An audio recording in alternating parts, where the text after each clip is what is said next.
Welcome to this tutorial on how to buy stocks in Robinhood for beginners. In this video, we will walk you through the steps to start investing in stocks using the Robinhood app. First, you need to download the Robinhood app from your mobile device's app store. After you've installed it, open the app and create an account by providing the necessary details like your email address and a secure password. Once your account is set up, you will need to verify your identity by providing some personal information, such as your social security number and address. This process is essential because it's required for compliance with financial regulations. After you have completed the verification, you can fund your account through a bank transfer. It's important to wait until the funds are available before you start buying any stocks. Now that your account is funded, you can start exploring the stock market. Use the search feature in the app to find the stocks you are interested in buying. You can read up on company details, see their stock performance, and make an informed decision.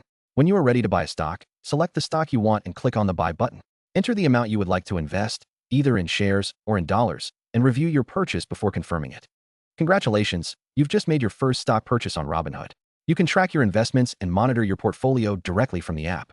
Remember that investing involves risks, so it's important to do thorough research and consider your financial situation before buying stocks. Happy investing!